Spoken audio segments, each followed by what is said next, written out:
तो गाइज हम लोग का 5 हेड्स ऑफ इनकम हम लोग को पता है कि as per the income tax जो जो सोर्स से आपका इनकम हो रहा है, अर्निंग हो रहा है, you can classify into the 5 heads of income, 5 source of income, right? What are that sir? Income from salary, sequence ऐसे ही मेंटेन करिएगा आप लोग। Income from salary, then income from house property, after that PGBP.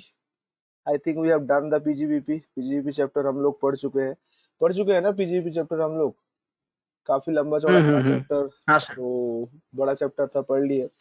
Capital gain, इसके बाद हम लोग capital gain ही आप लोग के साथ डिस्कस कर लेंगे। And income from other source, ये 5 हेड्स ऑफ इनकम है।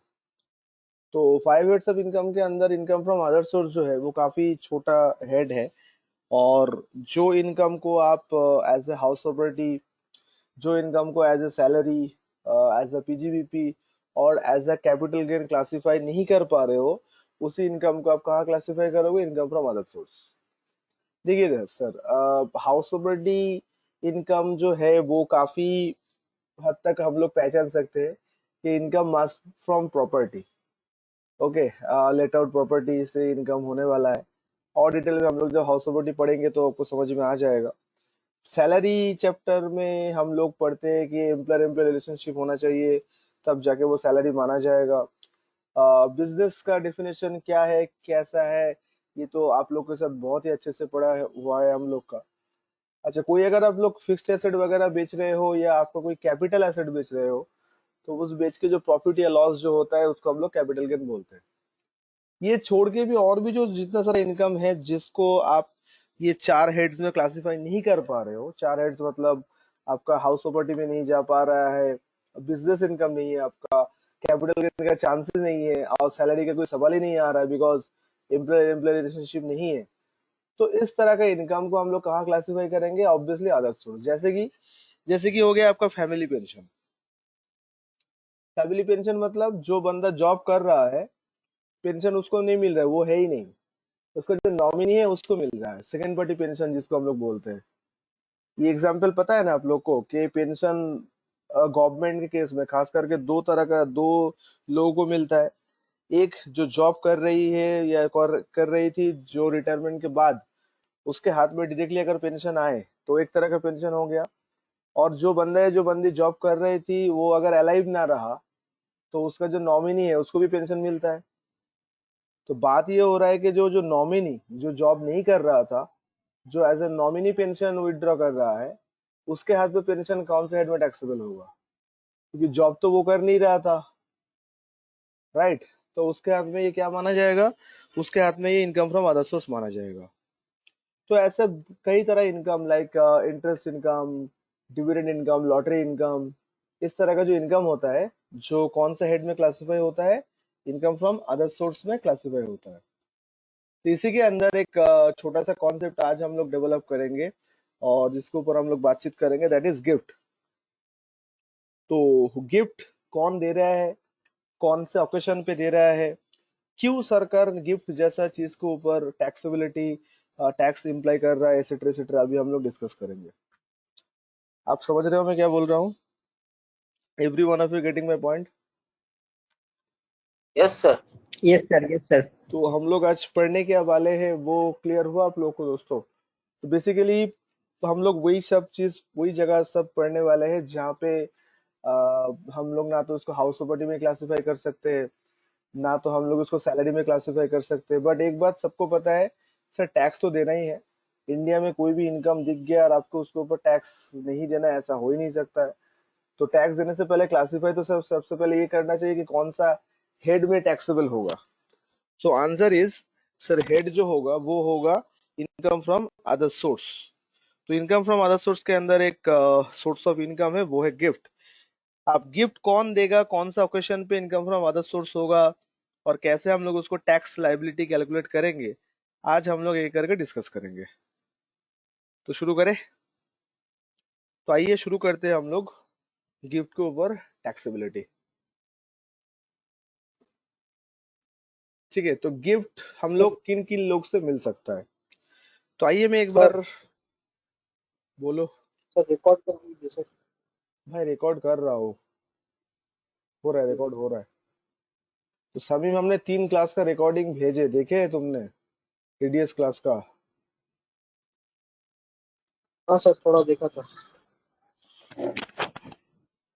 अच्छा सुनो गाइस ध्यान से। सबसे पहले गिफ्ट किससे मिल रहा है? गिफ्ट हम लोग क्लाइंट से, मतलब बिजनेस पार्टनर से मिल सकता है। ये टॉपिक ऑलरेडी हम लोग जब बिजनेस प्रोफेशन पढ़े थे ना, तभी डिस्कस किए थे, याद करके देखो। हाँ सर, हाँ सर, कुछ घड़ी का एग्जांपल लिए थे ना। कुछ दिए थे एग्जाम्पल घड़ी, उसमें बर्थडे जैसे गिफ्ट, ये सब। हम्म। कि हम लोग का जो बिजनेस पार्टनर है, खास करके डॉक्टर लोग को ज्यादा ये सब मिलता है कि कोई पेशेंट को, कोई हाई प्रोफाइल पेशेंट डॉक्टर देख रहा है और वो पेशेंट ठीक हो गया, तो पेशेंट खुश होकर डॉक्टर को इनाम पे कुछ दिया। तो उस टाइम पे हम लोग ऐसा डिस्कशन किए थे, और भी किए थे, कि आपका डिस्ट्रीब्यूटरशिप का बिजनेस है और आपने टारगेट अचीव कर लिए हो, तो आपका जो मैन्युफैक्चरर है वो खुश होकर आपको कुछ फॉरेन ट्रिप स्पॉन्सर करवाया, कुछ आपको गिफ्ट दिया वगैरह वगैरह। तो गिफ्ट हम लोग किन से मिलते हैं? हम लोग का सर क्लाइंट से मिलता है। और किससे मिल सकता है? सर एम्प्लॉयर से मिल सकता है। गिफ्ट क्लाइंट से मिल सकता है, गिफ्ट और किससे मिल सकता है? एम्प्लॉयर, सर मतलब फैमिली में किसी से मिल सकता बॉस है। से मिल सकता है। एंड सबसे इम्पोर्टेंटली, जो हम लोग को बेसिकली ना फ्रेंड से गिफ्ट मिलता है। अच्छा फ्रेंड है तुम्हारा फिर। ओके, तो क्लाइंट, एम्प्लॉयर एंड बाकी जो हो गया हम लोग का वो, जैसे कि गिफ्ट सुनते ही सबसे मन में सबसे पहले जो बात आता है वो है रिश्तेदार, रिलेटिव। ओके, लाइक मामा जी, सर मामी जी। मैरिज वगैरह में मिलता है ना सर। हाँ मैडम, मिलता है, आ रहा हूँ, ठीक है। मैरिज तो लाइफ में दुनिया मतलब एक ही बार लोग करेगा। गिफ्ट थोड़ी एक बार मिलता है, गिफ्ट तो बार बार मिलता है, मिलना ही चाहिए। आ रहा हूँ सर, एक करके हर एक जो गिफ्ट का जो सोर्स है मैं क्लासिफाई कर रहा हूँ, don't worry. Of course happy birthday में मिलता है, marriage occasion, marriage on the occasion of marriage में मिलता है। तो देखते हैं एक बार क्या क्या ट्रीटमेंट है इनकम टैक्स में इसके ऊपर, ताकि हम लोग को समझ आए। तो गाइज, क्लाइंट मतलब बिजनेस पार्टनर जो हम लोग को हो गया, चाहे मेरा मैन्युफैक्चरर हो, डिस्ट्रीब्यूटर हो, या कोई पेशेंट हो, या कोई मेरा जो बिजनेस डील में है, अगर उनसे कुछ अगर गिफ्ट मिले, तो वो गिफ्ट टैक्सेबल होगा इन द हेड पीजीबीपी। आप लोग याद करके देखो, पार्क्यूजिट बोले थे हम लोग उस टाइम पे जब बिजनेस इनकम का लिस्ट बना रहे थे, तो that time I told you के this is the business perquisite, PGBP. ठीक है, अब चेक कर लेना, वो जो 8 9 जो था, वो जो लिस्ट था आप लोग लिखे थे ना, कि any profits and gain from business and profession, any share of profit from the partnership firm, ऐसे करके कुछ 8 एक पॉइंट आप लोग लिखे थे। ठीक है, तो आप देख सकते हो वो। तो क्लाइंट से अगर आप लोग मिलता है, that should be the PGBP. Boss अगर आपको दे रहा है तो वो है सैलरी। ठीक है, एंड बाकी जो है वो हम लोग का इनकम फ्रॉम अदर सोर्स में हम लोग क्लासिफाई करेंगे। ठीक है, तो आप लोग प्लीज इस चीज को एक बार नोट डाउन कर लीजिए कि गिफ्ट को हम लोग कहाँ कहाँ से मिल सकता है। तो गिफ्ट अगर क्लाइंट से अगर मिल रहा है तो ऑब्वियसली वो पीजीबीपी के अंदर जाएगा। अगर बॉस से हम लोग को मिले तो that should be salary, income from salary. And ये दोनों छोड़ के बाकी और कोई और किसी से भी अगर आपको मिल रहा है तो that should be income from other source.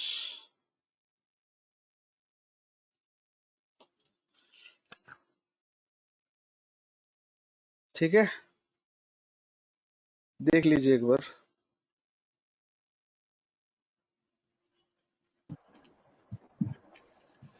Sir इसको लिख लेंगे क्या? हाँ लिखना था इसको। लिख लो, लिख लो, इसको लिख लो, इसको सर, लिखना है। बोलो सर बोलो। एक चीज पूछना था सर। सर बोल है सर, ये जो गिफ्ट है सर, ये तो सर इसको इनकम फ्रॉम अदर सोर्सेस क्यों बोला जाता है सर? हालांकि तो ये ऐसा, इस तरह का कोई तो इनकम तो नहीं है। रुको रुको रुको, सब पता चल हेलो। जाएगा बेटा। रुक जाओ, खत्म नहीं हुआ सर। अच्छा। अच्छा, तो हम लोग ये वाला पोर्शन को पढ़ेंगे, ठीक है। Gift from others.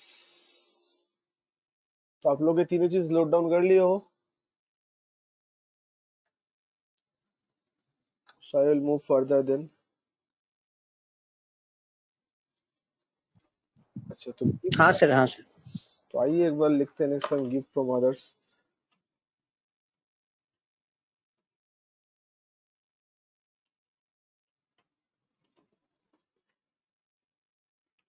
सुनो ध्यान से, गिफ्ट फ्रॉम अदर्स जो है इसके अंदर और क्या क्या आएगा देख लो एक बार अच्छे से। उसके बाद आप लोग के मन में जो जो एक करके सवाल आ रहे हैं, मैं एक सारा सवाल का जवाब आंसर भी करूंगा, नो इश्यूज। तो सबसे पहले अदर्स जिन लोग से मुझे हम लोग को गिफ्ट मिलते आ रहे हैं और आगे भी मिलता रहेगा, वो है रिलेटिव। आई थिंक आप लोग एग्री करोगे।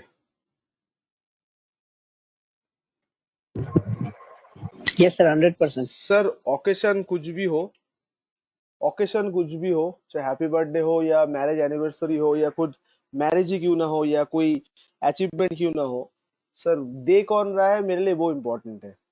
रिलेटिव से मिल रहा है गिफ्ट।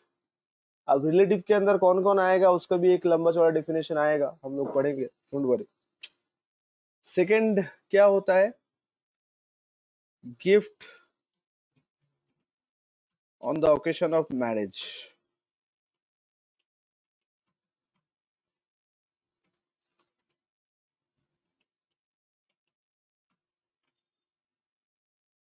जो थोड़ी देर पहले कोई मैम बोल रही थी, तो मैरिज के ओकेशन में गिफ्ट आपको मिल रहा है।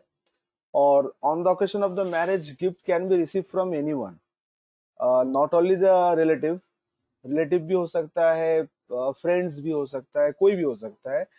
ओकेशन है मैरिज। अच्छा, बहुत बार आप लोग ये चीज सुने होंगे,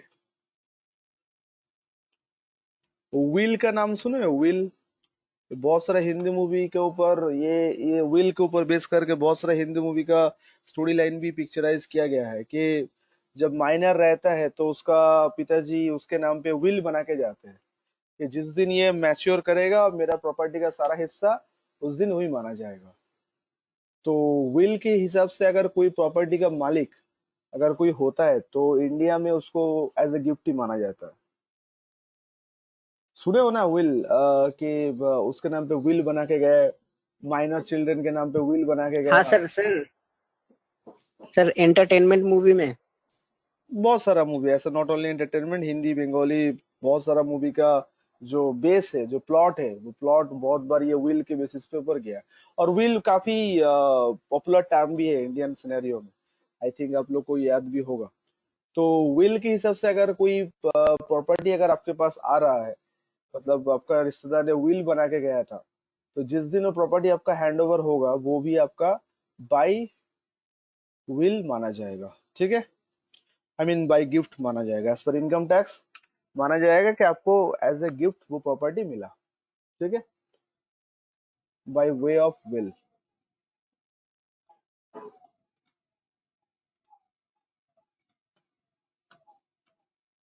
ओके, और क्या होता है सर? और होता है फ्रॉम लोकल अथॉरिटी। गैस कभी आप लोग ऐसा कोई एक्टिविटी काम की हो जिससे खुश होके आपका म्यूनिसिपैलिटी पंचायत से आपको फेलिसिटेट किया गया, आप बोर्ड में अच्छा रिजल्ट किए होंगे या 10+2 में आपका अच्छा रिजल्ट आया, या कोई भी खेल कूद में आप अच्छा से हिस्सा लिए, पार्टिसिपेट किए, आप जीत गए और डिस्ट्रिक्ट का नाम रोशन किया, तो आपका जो एरिया का जो म्यूनिसिपैलिटी है या जो पंचायत है वो आपको फेलिसिटेट किया। होता है, सुने हो ना, आपको मिला नहीं वो अलग बात है, बट ऐसा होता है, जानते हो ना। मतलब पर वो जनरली कैश रहता है सर, गिफ्ट तो नहीं सुने कभी। मैडम कैश काइंड का बात नहीं कर रहा हूँ, बट द थिंग इज कि ऐसा होता है, मतलब ऐसा फेलिसिटेट किया जाता है। नॉट ओनली कैश, आपका चेक भी दिया जाता है बहुत बार, कुछ काइंड भी दिया जाता है। 10 स्टैंडर्ड के टाइम पे तो ये चीज तो देने का रीत है, 10 स्टैंडर्ड और 10+2 जो होता है उस टाइम पे, कि अच्छा रिजल्ट किया है फ्रॉम द डिस्ट्रिक्ट और फ्रॉम द ब्लॉक, तो लोकल अथॉरिटी जो होता है, म्यूनिसिपैलिटी, पंचायत जो भी है, वो फेलिसिटेट करते हैं, स्कूल से नाम लेके हो या कोचिंग सेंटर से नाम लेके हो, समथिंग लाइक दैट। मतलब कुल मिला के बाद ये हुआ कि आपने कुछ एक्टिविटी किए होंगे, स्पोर्ट्स ओरिएंटेड हो या स्टडी ओरिएंटेड हो, और जिससे खुश होके आपका जो एरिया है, ब्लॉक बोलो या आपका म्यूनिसिपैलिटी बोलो या पंचायत बोलो, वो आपको तारीफ किया, मतलब कुछ आपको बुला के आपको फेलिसिटेट किया और सम्मानित भी किया। तो कुल मिला के दोस्तों बात ये हुआ ना, आज तक जिंदगी से जब से हम लोग होश संभाले हैं, देखते आए हैं, तो हम लोग को गिफ्ट ना इसी ओकेशन पे मिलता है। प्लीज कोई यहाँ पे हैप्पी बर्थडे को यहाँ पे इंक्लूड मत करना। हैप्पी बर्थडे में जो गिफ्ट सबसे अच्छा मिलता है वो रिलेटिव से मिलता है, और दोस्त लोग का जो गिफ्ट होता है, फ्रैंकली स्पीकिंग, अगर 1000 का गिफ्ट होगा तो 1200 का बजट बनेगा, आपको उल्टा देना होगा रिटर्न गिफ्ट के तौर पे। तो आई थिंक ये सब लाइफ में कभी ना कभी ये सब चीज आप लोग विटनेस किए होंगे। बट जेन्युइन जो गिफ्ट होता है हैप्पी बर्थडे में कौन देता है? मम्मी पापा, रिश्तेदार, यही लोग से मिलता है।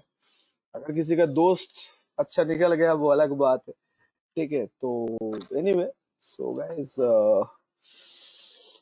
जस्ट गिव मी 1 मिनट, हाँ कॉल आ रहा है, just give me 1 minute.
Sorry guys.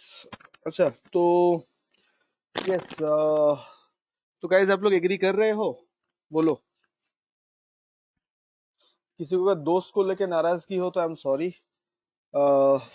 आपका आंसर वो मिल जाएगा। अगर दोस्त से कुछ अगर गिफ्ट, अगर आपको अच्छा खासा गिफ्ट मिल रहा है तो उसका ट्रीटमेंट क्या होगा आप खुद ही पहचान जाओगे। बट सर, फ्रैंकली स्पीकिंग, कि हम लोग का जो गिफ्ट लेने देने का जो सिलसिला है, रीत है, तो हम लोग को मोरलेस इतना ही ओकेशन पे हम लोग को मिलता है, ठीक है। रिलेटिव से मिलता है ऑब्वियसली। इंडिया में शादी ब्याह में तो गिफ्ट देने का रीत है, तो वो एक ओकेशन हो गया है। ओके, विल काफी एक लीगल टर्म है, विल के बेसिस पे भी बहुत बार प्रॉपर्टी ट्रांसफर होता है। एंड लोकल अथॉरिटी, तो ये छोड़ के और जो रह गया वो है अदर्स। तो हम लोग और एक तो यहाँ पे अदर्स बोल के कॉलम करेंगे, ठीक है। अब ध्यान से देख लो कि इन लोग से अगर गिफ्ट मिले तो क्या होगा। देखो, बात है कि टैक्सेबल तो होगा, कौन सा हेड में होगा? इनकम फ्रॉम अदर सोर्स में ही होगा, ये जितना सारा हेड्स दिए हो। बट इसके ऊपर टैक्स देना है कि नहीं देना है, तो इनकम टैक्स का कहना है कि रिलेटिव से आपको कुछ भी गिफ्ट मिले, और कहीं पे भी मिले, कुछ भी मिले, मतलब कैश में मिले, काइंड में मिले। गिफ्ट तो दो ही तरह का हो सकता है ना, या तो गिफ्ट आपको कैश में मिल रहा है, तो पैसा मिल रहा है in terms of money, cheque मिला, या डायरेक्टली आपका लिक्विड ही मिल गया, कैश ही मिल गया, या फिर इन काइंड, कुछ भी मिले रिलेटिव से, nothing shall be taxable. On the occasion of marriage, किसी से भी कुछ भी अगर आपको मिले, nothing shall be taxable. I repeat, किसी से भी कुछ भी अगर आपको मिले, नथिंग शैल बी टैक्सेबल। और कुछ भी मतलब in kind as well as cash, दोनों मिला के। बाय वे ऑफ विल अगर सर आपको कुछ भी मतलब कुछ भी। हाँ, जो गिफ्ट के तौर पे मिलता है वही बात भाई, या तो कैश में मिलेगा या तो काइंड में मिलेगा। सर अगर फ्लैट गिफ्ट कर दिया तो? हाँ तो दो ना, कौन मना किया। नहीं सर, उस पर टैक्सेबिलिटी नहीं होगा सर। शादी के टाइम में मिल रहा है। हाँ हाँ तो कौन देगा शादी के टाइम पे फ्लैट आपको? नहीं, नहीं, कौन देता है नहीं तुम पहले सर मैं तो। बात बोल रहा हूँ। नहीं, ये ऐसा वैसा बात मिल नहीं है, सकता अगर बोल रहे हो है जैसे तो फादर सर दो ही लोग दे सकते हैं, या तो जैसे लड़का मान वाला लिया या तो लड़का, लड़की वालों। Father in law. हाँ वही तो, फादर इन लॉ अगर दे दिया हाँ तो? तो वो तो ऑलरेडी तो रिलेटिव के अंदर तो आ ही गया है। तो फ्लैट गिफ्ट करेगा, पूरा और सर दुनिया ये गिफ्ट कर दे गिफ्ट आपको, फ्रॉम, कुछ भी टैक्सेबल नहीं होगा। हाँ बोलो। सर अब जैसे मान लीजिए जैसे गिफ्ट फ्रॉम रिलेटिव जो बोले सर आप, तो हम्म, उसमें कौन सा रिलेटिव मतलब कवर किया गया? सिर्फ मम्मी पापा या मम्मी पापा के अलावा भी? आएगा बेटा आएगा, तुम पहले लिखो तो सही सब ये करके। रिलेटिव को डेफिनेशन हम लोग पढ़ेंगे, रिलेटिव को डेफिनेशन के अंदर कौन कौन आएगा। टाइम दो मुझे, एक्सप्लेन करेंगे एक करके। तो गाइज ये सारा जो चारों ऑकेशन है, ये चारों ऑकेशन में नॉन टैक्सेबल आप देख सकते हो। रिलेटिव के डेफिनेशन में दे रहा हूँ बेटा, दे रहा हूँ, रुको। अच्छा, और ये सब छोड़ के बाकी जो है तो देख सकते हो वो टैक्सेबल के अंदर आ गया। ठीक है, तो अभी हम लोग ये जो अदर्स बोल के जो पार्ट है, ये पार्ट अभी हम लोग पढ़ने वाले हैं। बट आपको नहीं लगता कि सर जहां जहां से गिफ्ट मिल सकता है वो ऑलमोस्ट हम लोग कवर कर दिए है? ये जो दोनों स्टेप में जो हम लोग डिस्कस किए अभी, ये दोनों स्टेप्स में जहां जहां से हम लोग गिफ्ट मिल सकता है, आपको नहीं लगता कि हम लोग ऑलमोस्ट कवर अप कर दिए हैं?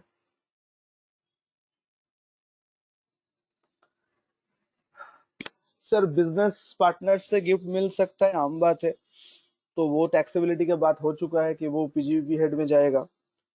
अगर ऑफिस में हम लोग काम कर रहे हैं और बॉस से हम लोग को गिफ्ट मिल रहा है, कोई अच्छा काम करने के लिए हो या कोई ओकेशन पे हो, तो वो सैलरी के हेड में काउंट हो जाएगा। अदर सोर्स के अंदर जहां जहां से पॉसिबिलिटी है,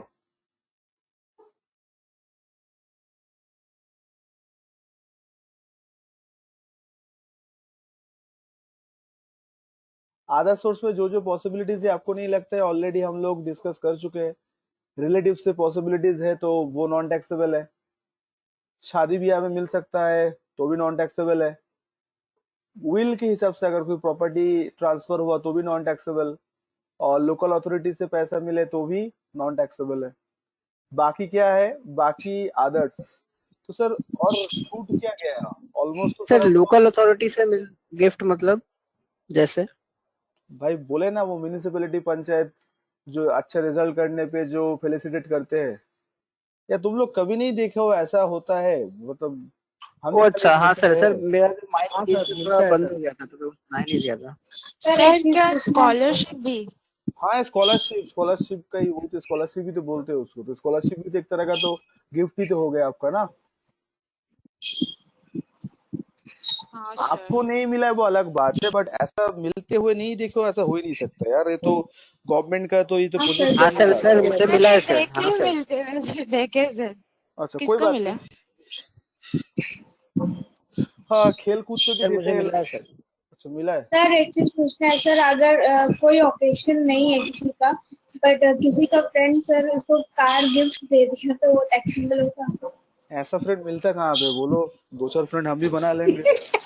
नहीं नहीं, आप हम पहले टीवी बताओ में ना यार, देखे कार मतलब छोड़ दो, आप सर मोबाइल फोन का बात कर लो। हाँ, ठीक है, बोलिए। सर मतलब वो कार के किसी का डैमेज कर दिया कोई झगड़ा वगड़ा के वजह से, ठीक है, फिर उसको वो दूसरे दिन वो जब शांत हो गया तो उसको वो रियलाइज हो कि वो गलत किया, तो वो कार गिफ्ट दे दिया, न्यू कार, तो फिर क्या वो टैक्सेबल हुआ? ये तो सलमान खान वाला एग्जांपल दे दिया आपने, ठीक है। कौन किसको दे रहा है मैडम? सर फ्रेंडली समझ लीजिए। फ्रेंड्स। सही में यार, ऐसा फ्रेंड सबको दे ऊपर वाला। मैडम टैक्सेबल हो जाएगा? नहीं, टैक्सेबल नहीं होगा, क्योंकि तीन चीज इमूवेबल प्रॉपर्टी में टैक्स लगता है, तीन चीज के ऊपर, बाकी कोई चीज के ऊपर टैक्स तो नहीं लगता है। तो हम लोग डिस्कस करेंगे उसके बारे में। But friends, in relationship with a friend, अगर कोई भी अगर गिफ्ट इधर उधर हो रहा है तो वो टैक्सेबल सर के दायरे में आएगा, टैक्स के दायरे में आएगा ऑब्वियसली। बट तीन चीज ऐसा है, अगर इमूवेबल प्रॉपर्टी या मूवेबल प्रॉपर्टी मतलब इन काइंड अगर गिफ्ट दिया तो तीन चीज के ऊपर टैक्स लगता है। नंबर वन, अगर कोई ज्वेलरी आइटम हो तो। नंबर टू, कोई आर्टिस्टिक एलिमेंट लाइक मोनालिसा का पेंटिंग, लाफिंग बुद्धा, इस तरह का कोई चीज हो तो। एंड थर्ड है आपका, वो क्या बोलते हैं, वो आपका हो गया जैसे कि ज्वेलरी हो गया, आर्टिस्टिक, हाँ, थर्ड है शेयर्स एंड सिक्योरिटीज। ये तीन चीज अगर दोस्त लोग एक दूसरे को दे रहा है तो टैक्स के दायरे में आएगा। लेकिन अगर कोई दोस्त किसी को कार गिफ्ट कर दे रहा है, मोबाइल फोन गिफ्ट कर दे रहा है, इस तरह का एक्सपेंसिव चीज अगर गिफ्ट कर रहा है ये तो तीन छोड़ के सारा nothing non shell be taxable है टैक्सेबल। ना? क्या चीज? ये तीन एक्सेप्शन है, जितना भी नॉन टैक्सेबल ये तीन मतलब गिफ्ट आया है, ये तीन चीज के ये ऊपर टैक्स एक्सेप्शन है। लगता है। हाँ, तीन के ऊपर लगता है। बाकी कोई भी चीज अगर आप दे रहे हो तो उसके ऊपर टैक्स नहीं लगेगा। खाली एक ही सवाल पूछा जाएगा कि आपके पास पैसा आया कहाँ से। सर सर सर टैक्स पहला वाला क्या बोले थे? ज्वेलरी है, और दूसरा वाला आर्टिस्टिक कोई भी भाई वर्क है, भाई और तीसरा हम लिखेंगे, सब लिखेंगे, रुको मुझे टाइम दो यार, हम सारा पॉइंट को लिख देंगे। आप लोग बीच और में सर एक सवाल करते हो इसलिए मुझे ये सब चीज बोलना पड़ता है, स्टेप बाय स्टेप में तो बोलने तो दो मुझे। तीन चीज के ऊपर टैक्स लगता है ठीक है। आपका काइंड के ऊपर, हम आ रहे हैं उसको डिस्कशन में आ रहे हैं। उससे पहले इधर तो कंप्लीट करो। तो गाइज, हैप्पी बर्थडे हो या जो भी हो, फ्रेंड सर्कल में अगर गिफ्ट अगर नॉर्मली होता नहीं है बट फिर भी आप लोग का मन है सुनने का तो ठीक है, तो बता दे रहा हूँ क्या होगा उसका ट्रीटमेंट एंड ऑल दैट। और गिफ्ट ऐसा नहीं होता है, गिफ्ट के लिए डीड बनाना पड़ता है जिसको हम लोग बोलते हैं इंडिम्निटी बॉन्ड। तो वहां पे आप लोग को ये सारा चीज जो है, किसको कौन गिफ्ट दे रहा है, इसका पिताजी का नाम क्या है, उसका पिताजी का नाम क्या है, पूरा डीड एक देना पड़ता है, तब जाके वो वैलिड गिफ्ट माना जाता है। तो गिफ्ट डीड बोलते हैं उसको हम लोग, ठीक है। तो हम लोग आएंगे, हम लोग जब कंक्लूड करेंगे सिचुएशन को तब उसके ऊपर चर्चा करेंगे। उससे पहले आप लोग बोलो, इतना तक डिस्कशन क्लियर है सबका? सर एक यस सर। क्वेश्चन है। बोलिए। सर बोल रहे हैं कि गिफ्ट देने के लिए वैसे किसी ओकेजन के लिए गिफ्ट देंगे ऐसा तो जरूरी नहीं है, मैंने ऐसे भी कोई भी गिफ्ट देंगे तो उसके ऊपर कोई टैक्स नहीं लगेगा। देखो, हम तो आपके सामने तो ऑप्शन तो दे दिया गया है। अब ये ऑप्शन छोड़ के अगर कोई भी दोगे तो टैक्स लग जाएगा। ओके। आप लोग बोलो ना, ऐसा नॉर्मल ओकेशन तो पे और गिफ्ट मतलब टैक्स लगेगा, ऐसा गिफ्ट कौन किसको देते हैं भाई? हमने तो आज तक किसी को नहीं देते हुए देखे, बिकॉज 50,000 तक टैक्स नहीं लगता है। तो 50,000 से ऊपर अगर होगा तब जाकर टैक्सेबिलिटी कैलकुलेशन होगा। हम लोग बात करेंगे, इसके ऊपर चर्चा करेंगे। तो आप लोग बोलो, ऐसे ही बिना ओकेशन में 50,000 के ऊपर गिफ्ट अगर किसी को मिलता हो तो लाइफ तो वही लोग जी रहा है, ठीक है। तो एनीवे, हम लोग गिफ्ट के ऊपर आगे बढ़ने से पहले मेरा एक छोटा सा सवाल आप लोग से लिए है।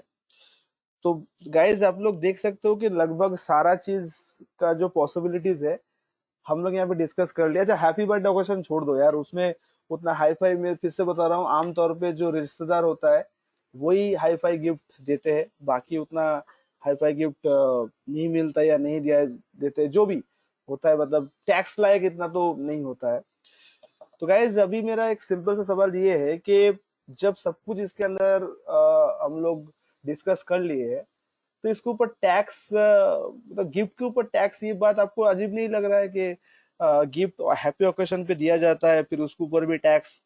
मतलब आपको सुन के क्या लगा? फ्रैंकली स्पीकिंग, हम जब पहले दफा सुने थे, मुझे थोड़ा सा ऑड लगा कि भाई गिफ्ट तो यार खुशी का बात है, तो खुशी का मतलब मौका पे क्यों सरकार अपना टैक्स कैलकुलेट करने आ जाएगा? आपको ऐसा रियलाइज हो रहा है कि यार जो जो जहां जहां पॉसिबिलिटी गिफ्ट से वहां तो हम लोग को तो मिल ही जा रहा है, तो इसके ऊपर फिर से टैक्स देना एंड ऑल दैट, ऐसा लग रहा है आप लोग को?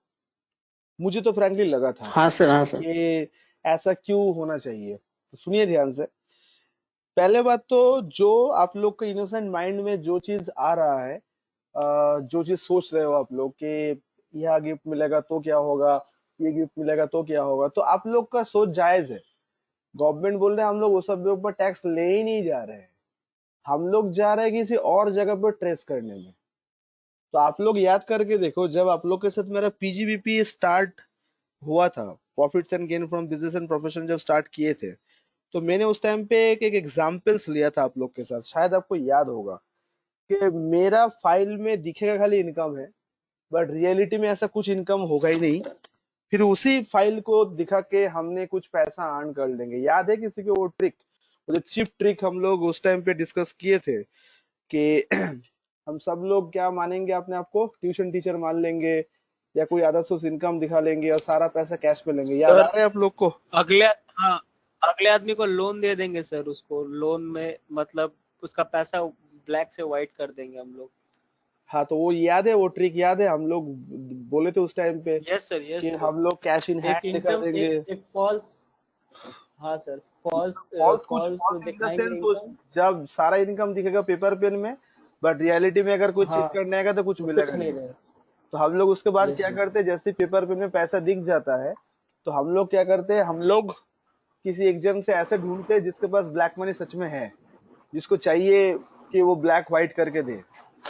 तो उससे हम लोग क्या करते थे, उससे हम लोग कैश जो था वो ले लेते थे, वही कैश हम लोग बैंक में डिपॉजिट करते थे, और मेरा बैंक में जो कैश इन हैंड, जो कैश एट बैंक में कन्वर्ट हो जाता है, फिर उसी अकाउंट से उस बंदे को चेक इशू करके दे देते थे, इंटरेस्ट फ्री लोन दिखा के। Getting my point? ये पहले बोले, ये कॉन्सेप्ट याद आया आप लोग को? ये जो एग्जांपल, ये जो चिप ट्रिक हम लोग अप्लाई किए थे उस टाइम पे, आप लोग काफी एंथुसियाज्म दिखा के बोले थे हाँ सर, इससे तो हम लोग पकड़ा नहीं जा सकते, आराम से निकल जा सकते। याद आया? ये कॉन्सेप्ट याद आया? पहले बोलो, तब जाके आपको समझ में आएगा कि हाँ किसी सर, चीज के हाँ ऊपर सर, हम लोग याद आ टैक्सेबिलिटी गया। क्यों किए। क्योंकि आप लोग को हम क्या बोले थे कि आप लोग इमेजिन करो कि आप लोग ट्यूशन पढ़ा रहे हो, और पूरा साल का मान लो 70-80 हजार रुपए आप लोग के पास कैश इन हैंड है बाई ट्यूशन बोल के। आई नो दैट कि आप लोग के पास कुछ भी पैसा नहीं है, ये सब दिखाने के लिए है। तो आज के डेट में एक बंदा ग्रेजुएट होने के बाद, या ग्रेजुएट जब परस्यूइंग कर रहा है, क्या उसको इनकम करके पैसा अर्न करना तो कोई बड़ी बात तो है नहीं, है कि नहीं? तो गाइज, हम लोग उस टाइम पे क्या बोले थे कि आप लोग 70-80 हजार रुपए कैश इन हैंड दिखा दो अपना बैलेंस शीट में, फिर इसे ऐसा बंदे के पास ढूंढो जिसको पैसे का सच में दरकार है, मतलब जिसके पास लिक्विड है बट व्हाइट में कन्वर्ट वो कर नहीं पा रहा है। तो आप क्या करोगे, उसी बंदे के पास जाओगे जिसके पास 80-90 हजार का कैश पड़ा हुआ है।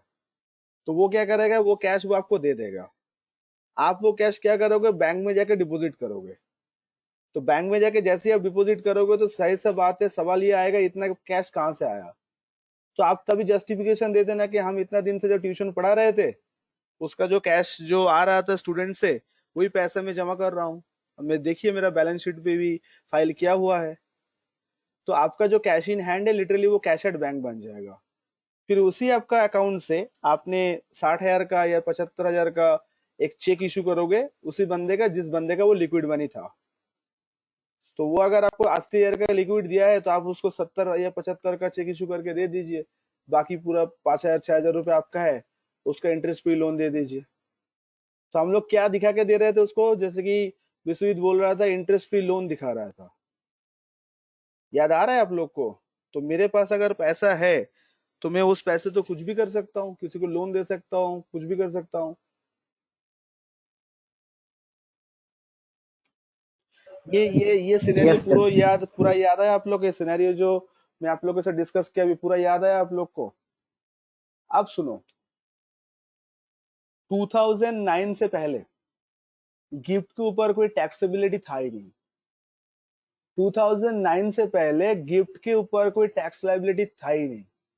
मतलब कोई भी किसी को भी कहीं पे भी गिफ्ट दे सकता था। Nothing shall be taxable. 2009 का बात कर रहा हूँ, ज्यादा पुराना नहीं है, 11-12 साल पुराना का बात कर रहा हूँ। तो सर सरकार को पता नहीं था? अब पता नहीं, सरकार को पता नहीं था कि सरकार अनदेखा कर रहा था। तो उस जमाने में लोग ना किसी को लोन नहीं देता था। उस जमाने में जिसको पैसा दरकार था ऐसे गिफ्ट दिखा देता था। समझ रहे हो? ये जो मैं 75,000 का लोन दिखाने के बोला कि ये 75,000 किसी के नाम पे लोन दिखा दो, ये उस जमाने पे लोन नहीं होता था। उस जमाने पे लोग क्या कर देता था, गिफ्ट बोल के दिखा देता था कि मिस्टर अजय ने अपना अकाउंट से 75,000 का गिफ्ट, कैश गिफ्ट मुझे सरफराज को ट्रांसफर किया। अब अजय का पैसा है, अजय गिफ्ट दे, गंगा जी में बहा दे, अजय का मर्जी है। तो मेरे हाथ में ऐसे गिफ्ट आ गया, और आप सबको पता है गिफ्ट मतलब तोहफा है। अब तोहफा रिटर्न गिफ्ट दूं ना दूं वो तो मेरा मर्जी है। तो ये मैल प्रैक्टिस लोग कर रहा था, फॉल्स पैसा जनरेट कर रहा था अपना फाइल में, फिर उन्हीं लोग को ढूंढ रहा था जिन लोग को व्हाइट मनी का दरकार है, फिर उन्हीं लोग के साथ संपर्क करके लोन ना दिखा के उस टाइम पे क्या दिखा रहा था, गिफ्ट दिखा रहा था। सरकार को ये बात से आपत्ति हुआ कि भाई मुझे हैप्पी बर्थडे वाला गिफ्ट के ऊपर कोई पाबंदी नहीं है, मैरिज के टाइम पे जो गिफ्ट मिल रहा है उसके ऊपर मुझे कोई लेना देना नहीं है। आप जो लोकल अथॉरिटी से आपको मिल रहा है अच्छा काम करने के लिए, आप करते रहो ऐसा अच्छा काम, और भी गिफ्ट आपको मिलते रहे। मुझे ऐतराज है, सरकार बोल रहा है मुझे ऐतराज है ये मैल प्रैक्टिस का, जहां पे कोई किसी को जानता भी नहीं है, बट फाइल में एक दूसरे का दूसरे फाइल में क्या हो जा रहा है, गिफ्ट का ट्रांसफर हो जा रहा है। तो देखो, मैं सरकार होकर ये तो मना नहीं कर सकता कल से गिफ्ट देना बंद, ये गलत होगा। तो हम लोग क्या करेंगे, हम लोग इसके ऊपर टैक्सेबिलिटी लेके आएंगे। तो सरकार ने क्या किया, सरकार ने बोला है 2009 के बाद अगर ऐसा कोई फाइल से दूसरा फाइल में एज ए गिफ्ट ट्रांसफर हो रहा है तो गिफ्ट ट्रांसफर करो, लेकिन याद रहे जो गिफ्ट ले रहा है, जो दे रहा है, उसके ऊपर कोई रोक टोक नहीं है। जिसको गिफ्ट मिल रहा है, अगर वो पूरा साल में 50,000 से ज्यादा ऐसा गिफ्ट रिसीव कर रहा है तो everything shell be taxable in the hands of the recipient. समझ रहे हो मैं कौन सा गिफ्ट का बात कर रहा हूँ? वो जो मैल प्रैक्टिस था, जो क्रिएट किया गया है, जो पैसा एक्चुअली था ही नहीं, जो पैसा क्रिएट किया गया है, पैसा क्रिएट किया गया है, ये बात का मतलब समझते हो ना, कि हम कोई इनकम नहीं कर रहे, बट पेपर पेन में दिखा रहा हूँ कि मैं इनकम कर रहा हूँ, और पैसा ऐसे ही क्रिएट हो रहा है, और मेरे नाम पे रिटर्न फाइल जा रहा है। और सबको पता है 5 लाख तक टैक्स नहीं लगता है, अभी उस टाइम पे 2.5 लाख तक नहीं लगता था। तो 2.5 लाख तक इनकम दिखा देंगे, 2.5 लाख का तो पैसा हेरा फेरी तो कर ही सकते हैं। ऐसा फाइल मेंटेन करो। ऐसा मान लो मेरे पास तो 50 तो फाइल है, तो 50 तो फाइल में अगर हर एक फाइल में 70-80 हजार करके मैं अगर पैसा जमा करके रखूंगा, तो 70 इंटू 70 फाइल हिसाब करके देखो कितना पैसा गिफ्ट में दे सकता हूँ। बट ये सरकार को पता है कुछ भी गिफ्ट में ही हो रहा है, ये खाली अमाउंट ट्रांसफर हो रहा है। तो सरकार बोला ठीक है, आपका पैसा है, मैं तो रोक नहीं सकता हूँ, आप इनकम टैक्स फाइल भी करते हो, हिसाब भी देते हो, तो एक आगे से काम करना, जिसको आप गिफ्ट दे रहे हो उसको चेक करने बोलना कि भाई पूरा साल तुम ऐसा गिफ्ट मैक्सिमम 50,000 ही ले सकते हो, एक जन से नहीं, सबको मिला के। अगर 10 जन तुम्हें गिफ्ट दिया तो 10 जन को मिला के 50,000। अगर 50,000 से 1 रुपए भी क्रॉस किया तुम्हारा फाइल में, तो एंटायर गिफ्ट तुम्हारे हाथ में टैक्सेबल हो जाएगा under that income from other source. अब जो गिफ्ट देना है दो, मुझे कोई एतराज नहीं है। जिस दिन से ये लॉ आया मार्केट में, तब से गिफ्ट कन्वर्ट हो गया इंटरेस्ट फ्री लोन में। इसलिए जब आप लोग के साथ मेरा पीजीबी भी पढ़ा था ना, तब में हम लोग एग्जाम्पल लिए थे इंटरेस्ट फ्री लोन बोल के, क्योंकि इंटरेस्ट फ्री लोन के ऊपर टैक्स नहीं लगता, बिकॉज लोन एक तरह का लाइबिलिटी होता है और गिफ्ट एक तरह का इनकम होता है, गिफ्ट के ऊपर टैक्स लग जाता है। समझ में आया दोस्तों कौन सा गिफ्ट के बारे में बात हो रहा है? अब एक एक करके आप लोग क्वेश्चन डाउट पूछ सकते हो, बोलो क्या कंफ्यूजन?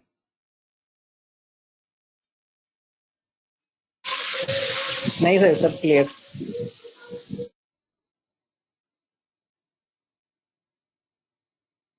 तो गाइस कौन सा गिफ्ट के ऊपर टैक्सेबिलिटी हो रहा है समझ में आया आप लोग को?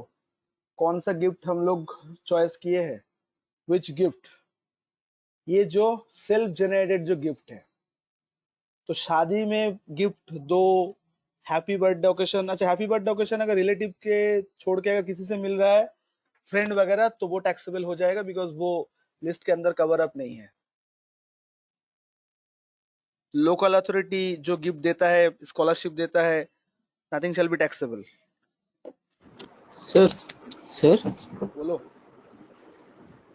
सर एक चीज ना मेरे को समझ में नहीं आ रहा सर, कि वो जो लोकल अथॉरिटी से जो एक मिलता है ना, एक अमाउंट जो कन्याश्री वाला अमाउंट होता है जो लड़की लोग को मिलता है शायद, वो हम सुने थे सर 25,000 करके सबको मिलता है। तो वो तो मतलब कुछ ऐसा किया नहीं रहता है, वो तो अपने आप उसको मिल जाता है। तो ये भी तो एक तरह का गिफ्ट हुआ सर। तो इस पे इस पे टैक्स मतलब नहीं कटेगा क्या सर? देखो आंसर तुम्हारे सामने ही है।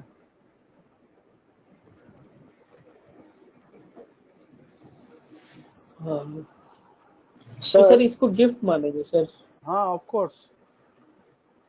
जितना सा श्री बोल के अच्छा, ममता दीदी का जितना सारा तो प्रोजेक्ट सर है, अमाउंट भी तो 25,000 है ना sir? That I don't know, but जो भी हाँ है तो nothing shall B 50,000। Taxable.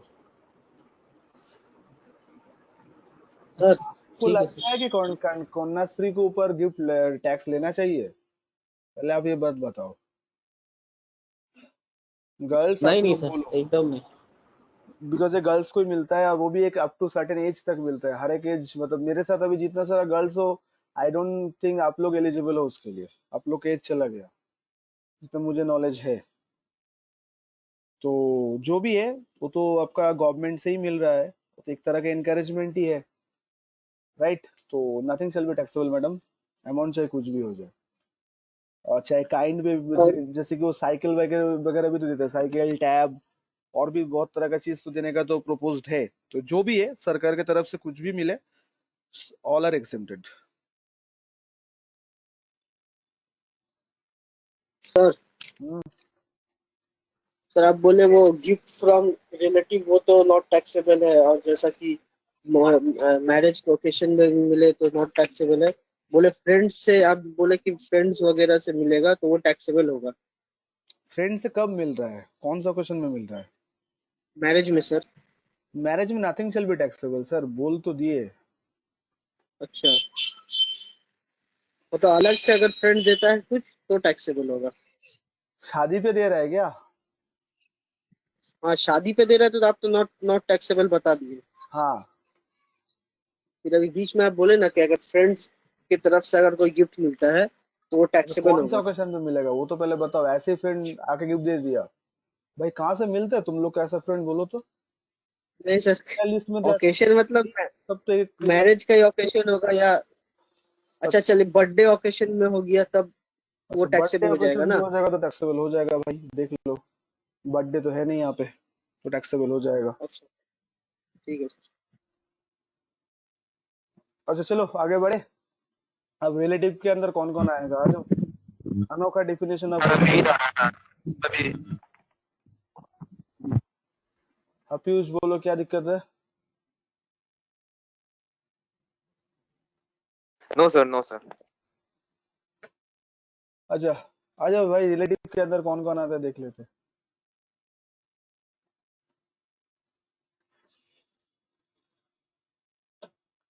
So guys बताओ, आप लोग का बताओ कि रिलेटिव के अंदर कौन कौन आना चाहिए। So relative includes, okay, number one, क्या पेरेंट्स को रिलेटिव मानोगे?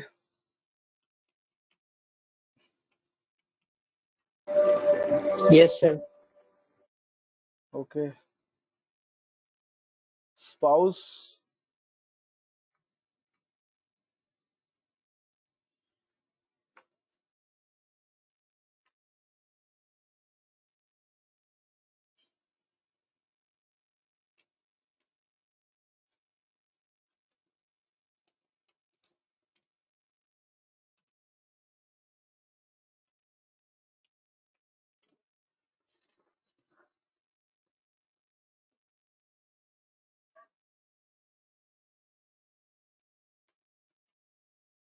तो parents in law. Okay,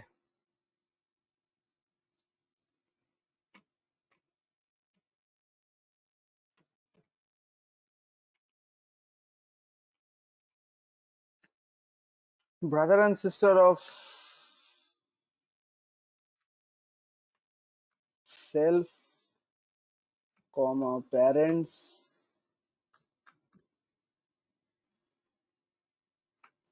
comma spouse.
Sir ये 0.5 थोड़ा बता दीजिएगा। समी, मुझे पहले कंप्लीट करने दो, मैं सब बता दूंगा. ठीक है।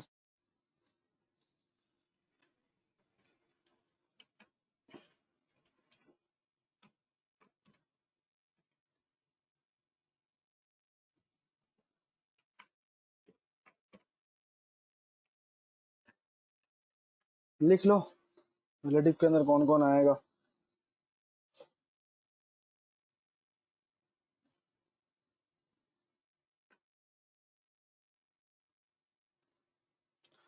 अच्छा, पेरेंट्स आ जाएगा, स्पाउस आएगा, पेरेंट्स ऑफ स्पाउस मतलब इन लॉज जो है वो भी आ जाएगा. Okay, brother and sister of parents, brother and sister of spouse भी आ जाएगा. अच्छा, linear ascendant and linear descendant मतलब होता है जो लीनियर हायरार्की जो होता है, मतलब हम, मेरा पिताजी, मेरे दादाजी, फिर मेरे बच्चे, उसके बच्चे, ये जो होता है इसको ऊपर जाएगा तो एसेंडेंट, नीचे जाएगा तो डिसेंडेंट. समझ आया? Point number 5. Yes sir. हाँ सर। मतलब आपका जो पिछले का जनरेशन है और आपको जो आने वाला जनरेशन है, लाइन से जो है, ठीक है. अच्छा, सबका स्पाउस भी आएगा, मतलब मामा जी है तो मामी जी भी आएंगे, अंकल है तो आंटी भी आएंगे. ओके, मौसा है तो मौसी जी भी आएंगे, तो समथिंग लाइक दैट. इसलिए स्पाउस का स्पाउस छोड़ के सबका स्पाउस इसके अंदर इंक्लूड है. कुछ छूट गया है देखो तो इस रिलेटिव में.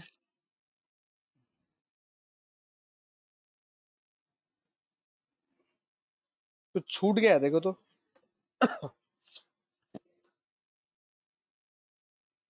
ये रिश्तेदारी से कोई छूट गया रिलेटिव से देखो तो.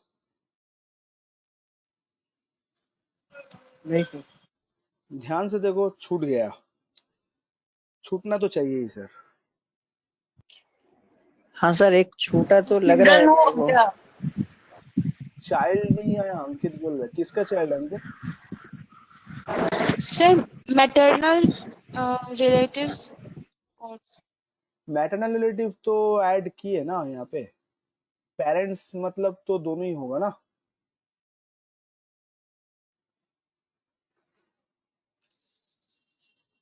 पेरेंट्स मतलब तो दोनों ही आ गया ना मेरा. मतलब पिताजी की तरफ का भी आ गया, माताजी की तरफ का भी तो आ गया ना. हाँ सर, हाँ सर। Sir husband wife. नालायक, स्पाउस तो है ऊपर, हस्बैंड अब छूट गया है. नाना क्या अच्छा कर अच्छा। रहे हो? सर बोलो. सर अगर होने वाला रहेगा तो मतलब अगर हुआ नहीं है, होने मत वाला है, मत मत काउंट करो उन तो लोग उसको को। क्या बोलेंगे? तो हुआ ही नहीं है तो तुम्हें उसको भी रिलेटिव के अंदर लेके आना है, पहले होने तो दो भाई। अच्छा अच्छा अच्छा, ठीक है। यहाँ पे देखो भतीजी और भतीजा नहीं है, देखो यहाँ पे ये इनकम टैक्स का फ्लॉ है, देख लो। एसेंडेंट डिसेंडेंट मतलब आपसे आगे आपके पीछे, पैरेलल कोई नहीं है, ठीक है। ब्रदर सिस्टर मेरा है, उनका स्पाउस है, बट उनका चिल्ड्रन कहाँ है? उनका चिल्ड्रन तो नहीं है इनके यहाँ पे included. Brother sister of self parents सब कुछ है, yes sir. But brother sister का चिल्ड्रन कहाँ है? वो तो यहाँ पे इंक्लूडेड नहीं है, क्योंकि लीनियर एसेंडेंट डिसेंडेंट के अंदर वो तो नहीं आ रहा है। तो इनकम टैक्स से जानबूझ से ऐसा गलती नहीं हुआ है, मतलब गलती से ये छूट गया है। तो अभी तक कोई इसको ये नहीं किया, क्या बोलते हैं आपका क्या बोलूं, कोई इसके ऊपर हाईलाइट नहीं किया, इसलिए इस लॉ को अमेंड नहीं हुआ है। बट रिश्तेदारी के अंदर देख लो एक बार, अगर ये रिलेटिव हुआ डेफिनेशन ऑफ इनकम टैक्स का, तो एज पर आईटी एक्ट तो उसके अंदर भतीजा भतीजी नहीं है, ठीक है। सर हाँ, सर वो स्पाउस ऑफ वाला एक्सेप्ट टू लास्ट वाला बता दीजिए एक बार। भाई स्पाउस का स्पाउस कैसे हो सकता है, तुम भी गजब हो यार। एक्सेप्ट टू तो आप लिखे टू हैं एक्सेप्ट मतलब टू का टू मतलब। टू टू मतलब ये टू नंबर जो है, तो टू वो तो अच्छा, खुद ही स्पाउस टू है, तो पॉइंट उसका नंबर टू। स्पाउस क्या बोलूँ और? वो तो हस्बैंड है तो वाइफ होगा तो हस्बैंड हो जाएगा ना, इसलिए सबका स्पाउस आएगा, खाली छोड़ दो नंबर को छोड़ दो। तो गाइस रिश्तेदारी समझ में आया आप लोग को इनकम टैक्स में? तो ये थोड़ा सा लूपहोल्स है, अभी तक इसका इसका अभी तक कोई अमेंड नहीं हुआ है, ठीक है। सर सर ये जो लूप होल है सर, इसको अगर अपने बेनिफिट के लिए यूज करना होगा तो कैसे करेंगे? उतना हाई फाई मतलब उतना कुछ खास बेनिफिट इस पे क्या मिलेगा? भतीजा भतीजी वैसे भी तो उस लोग को गिफ्ट देना पड़ता है, राइट। तो उन लोग को जब गिफ्ट मिलेगा, वो लोग को तो एज ए आपका अंकल मतलब पेरेंट्स का, क्या बोलूं, पेरेंट्स का ब्रदर सिस्टर तो आ ही जाएगा। बट वो लोग अगर आपको गिफ्ट दे दे, आपका भतीजा अगर आपको गिफ्ट दे दे, तो टैक्सेबल हो जाएगा एज पर द रिलेशनशिप। इसमें कोई फायदा लेने वाला बात नहीं है, बट जस्ट मैं खाली आप लोग को हाईलाइट करवाया कि ये 2-3 जन फैमिली के अंदर होते हुए भी छूट गया। ठीक है सर। ओके, आगे बढ़ू। तो गाइज चलो फाइनली इसको कंक्लूड करते हैं। तो आप लोग मुझे कंफर्म करो, गिफ्ट का कहानी पूरा समझ में आया आप लोग को? कौन सा गिफ्ट के ऊपर हम लोग माथापच्ची कर रहे हैं? जो जेन्युइन गिफ्ट है उसको लेके हम लोग कोई माथापच्ची नहीं है। जेन्युइन गिफ्ट मतलब वही जो मैरिज पे मिलता है, जो हैप्पी बर्थडे पे मिलता है फ्रॉम रिलेटिव, जो लोकल अथॉरिटी से मिलता है, इन लोग से कोई लेना देना नहीं है, क्योंकि ये तो जेन्युइन है। तो जो मैल प्रैक्टिस होता था गिफ्ट को लेके मैल प्रैक्टिस मतलब, गिफ्ट को लेके मैल प्रैक्टिस का मतलब होता है कि आपका मतलब कोई गिफ्ट है ही नहीं, आपका फाइल में कुछ पैसा है ही नहीं, बट आप पैसा क्रिएट करके रखे हो फॉल्सली। तो उसी पैसे को जब आप ट्रांसफर करोगे, तब जाके उसको क्या माना जाएगा? तब जाके उसको आपको माना जाएगा कि गिफ्ट, और 50,000 के ऊपर अगर जाएगा तो फुल्ली टैक्सेबल हो जाएगा, ठीक है। तो आइए एक एक करके हम लोग लिखते हैं कौन सा गिफ्ट के ऊपर टैक्सेबिलिटी होगा। सर बोलो। सर ये जो रिलेटिव्स आया तो ये तो सर सब नॉट टैक्सेबल ही है ना, इसके मतलब आपने जो हाँ रिलेटिव्स हाँ मेंशन किए, हाँ हाँ। तो सर आप भतीजा भतीजी कह रहे हैं वो लूपहोल्स है, तो सर वो जानकर भी मतलब क्या होगा? ऐसे भी तो सर ये सब नॉट टैक्सेबल ही है ना रिलेटिव्स। तो वो तो रिलेटिव के अंदर आ ही नहीं रहा है ना भतीजा भतीजी को। जब रिलेटिव के अंदर आएगा तब जगह तो नॉन टैक्सेबल होगा ना, तो इसके रिलेटिव के अंदर तो वो लोग तो फॉल ही नहीं हो रहा है, इसलिए तो मैं बोल रहा था कौन सा जगह अच्छा, फॉल हो रहा है मतलब वो उन बोलो। लोगों से अगर मुझे कुछ गिफ्ट मिला तो मुझे टैक्स देना पड़ेगा? डिपेंड कर रहा है क्या गिफ्ट मिला है आपको। हाँ बट टैक्सेबिलिटी है। तो एक काम करो, ठीक है कोई सर। दिक्कत नहीं है, इससे बचने का उपाय तो है। उसको बोलो भाई तू मत दे, तेरा पिताजी को बोल देने के लिए मुझे, बस बात खत्म। तब तो मैं ले ही सकता हूँ ना, अगर उसको देने का मन है तो उसको बोला तू मत दे, तू देगा तो टैक्सेबल हो जाएगा, तू तेरे पापा को दे, पापा को बोल मुझे देने के लिए, खत्म।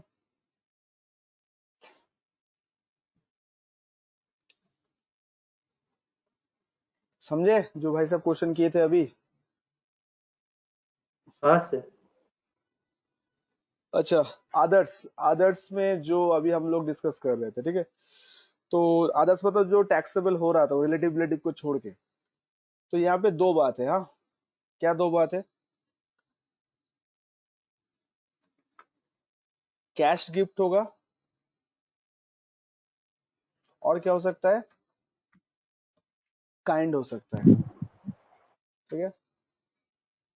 तो कैश है तो दो बात, आप लोग ऐसे ही इस तरीके से लिखना, किस तरीके से पता है? वो जो ट्री फॉर्मेट होता है ना, उसी फॉर्मेट पे लिखना, ठीक है। तो आप टू 50,000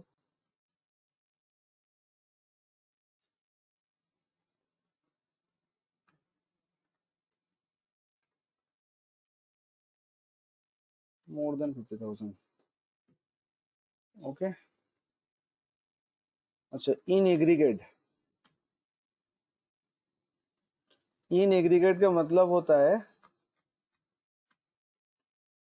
सबको मिला के,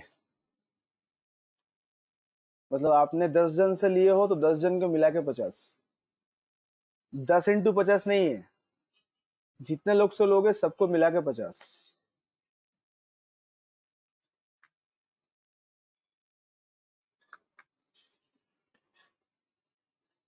ये बात समझ में आया कि नहीं आया? बोलो हाँ या ना। तो 50,000 तक कैश गिफ्ट ले सकते हो, चेक से, कैश से ले सकते हो। अगर 50,000 से एक भी रुपए ऊपर हो गया तो एंटायर अमाउंट टैक्सेबल हो जाएगा अंडर दैट अदर सोर्स।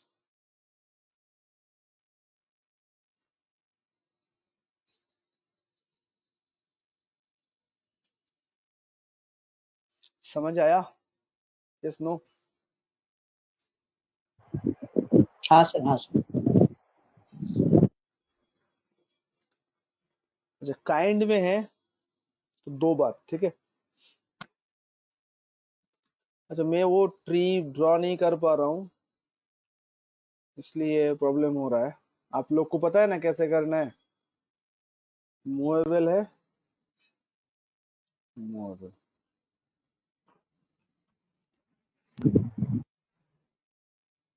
ठीक है, मूवेबल है। सर नॉट, सर हाँ नॉट टैक्सेबल 50,000 तक, और मोर देन 50,000 टैक्सेबल है ना? हाँ, फुल्ली टैक्सेबल हो जाएगा। ठीक। अच्छा, काइंड में दो बात है, मूवेबल इमूवेबल। अगर मूवेबल हुआ तो दो बात, JAS and others.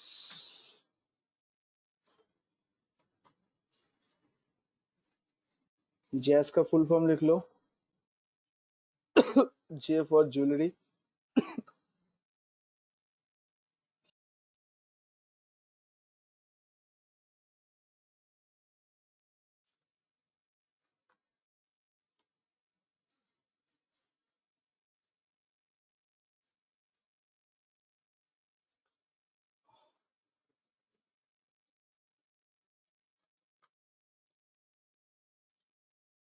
A for artistic work,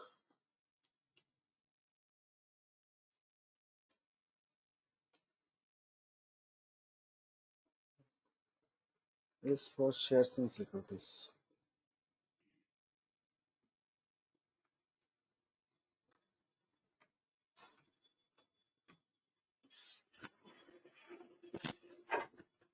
okay.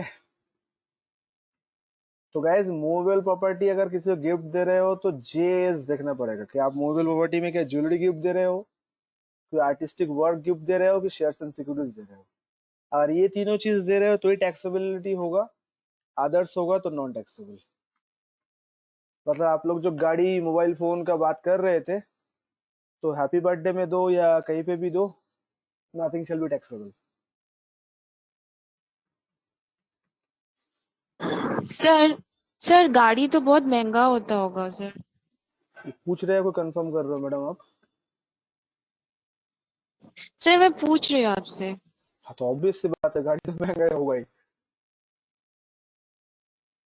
हाँ तो गिफ्ट करो वही तो। सर, तो फिर इतना महंगा। इतना महंगा मैडम, जो दे रहे हैं उसके पास पैसा कुछ मायने ही ले सकता, तो हो सकता है, ऐसा थोड़ी होता है।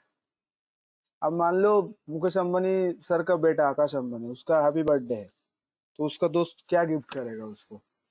तो ऑब्वियस रीजन है, इट डिपेंड्स कि कौन किसका बर्थडे सेलिब्रेट कर रहे, कहाँ कर रहे। चांसेस आर देयर, आप कह सकते हो।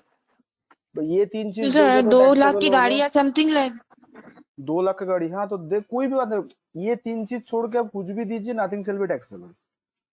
ये तीन चीज के अंदर कोई भी चीज अगर आप दे रहे हो एज ए मूवेबल प्रॉपर्टी, तब जाकर टैक्सेबिलिटी का बात आएगा।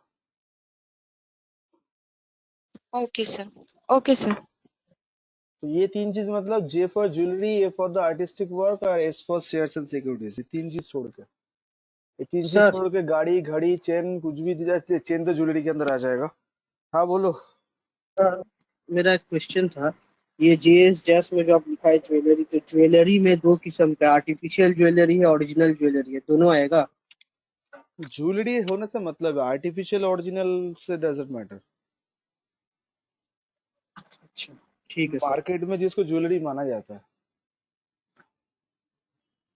अच्छा इसका दो बात है, हाँ जैज का दो बात है।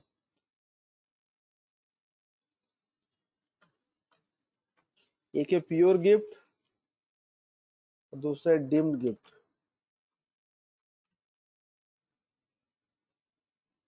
अगर प्योर हुआ तो दो बात है, मैं समझा रहा हूँ प्योर डिम्ड क्या ये है, समझा रहा हूँ, पहले लिख लो। ये किस में आ रहा है सर, इमूवेबल में?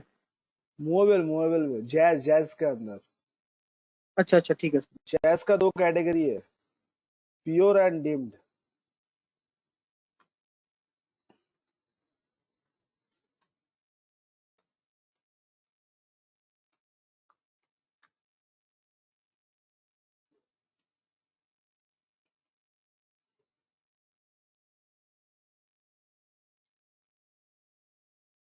तो प्योर हुआ तो दो बात,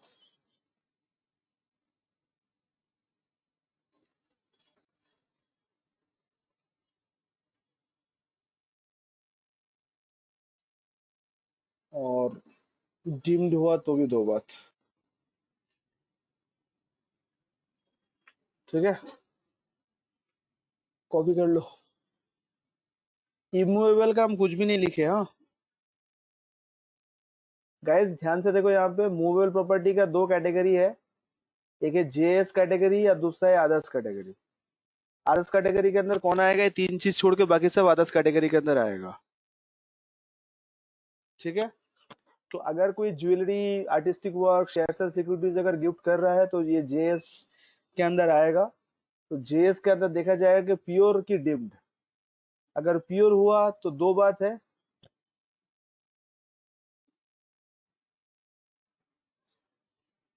प्योर हुआ तो दो बात है। क्या दो बात है? Up to 50,000 nothing shall be taxable, more than 50,000 fully taxable. अगर डिम्ड हुआ तो भी दो बात है, अप टू 50,000, मोर देन 50,000। मतलब कुल मिला के बात ये हुआ 50,000 का एक लिमिट है, 50 तक नथिंग शैल बी टैक्सेबल, 50 के ऊपर जाएगा फुल्ली टैक्सेबल। अब आप लोग के मन में एक $1 million क्वेश्चन आ रहा है, प्योर गिफ्ट और डिम्ड गिफ्ट का मतलब क्या है ना?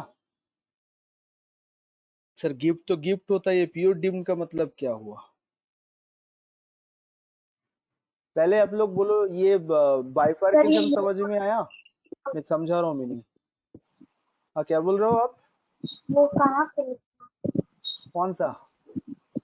जैज के अंदर, जैज। मोर देन 50,000 फुल्ली। ये डिम्ड गिफ्ट के अंदर दो कैटेगरी है, अप टू 50, मोर देन 50। इसके बगैर हाँ, ये वाला। हाँ तो डिम्ड गिफ्ट के अंदर, डिम्ड के अंदर भी up to 50, more than 50, pure के अंदर भी अप टू 50, मोर देन 50। और ये डिम्ड और प्योर, ये क्लासिफिकेशन है जैज का, जैज। जैस का दो कैटेगरी है, प्योर एंड डीम्ड। तो सर बोलो। सर काइंड में जैसे मूवेबल में मैं कोई आर्टिस्टिक वर्क मुझे किसी से मिला, मान लीजिए सर कोई पेंटिंग है, तो सर वो तो मैं लेके अपने घर में रखूंगा तो इनकम टैक्स को क्या ही पता चलेगा, क्योंकि वो थोड़ी दिखाएंगे पीएल में। बाई करना पड़ता है ना सर, आर्टिस्टिक वर्क। बाई करना होता है। तो आपको क्या लगता है, खुद अपने पेंटिंग बना के आप रख दोगे? I am not talking about Majju bhai का पेंटिंग का बात नहीं कर रहा है, जो पेंटिंग का थोड़ा सा दाम हाँ सर, होता है। मैं तो वही सोच रहा हूँ कि तुम के मजनू भाई का पेंटिंग सोच रहे थे, rocking horse, nothing like that, उस तरह का पेंटिंग का बात नहीं कर रहे हैं। जो पेंटिंग मार्केट में बिकता है यार, मतलब जो ऑक्शन में जाता है, जो पेंटिंग लोग बोली लगाता है। अच्छा हाँ सर, अगर वो भी हुआ तो वो तो मैं लिया किसी से, वो तो मैं अपने घर में रखा, तो फिर हाँ, तो वो तो जब इनकम वो टैक्स को जब क्या वो जब पता। बाई बाई करने जाओगे, तुम्हारा पैन कार्ड, तुम्हारा इनकम प्रूफ, तब जाके तुम ऑक्शन में पार्टिसिपेट कर सकते हो।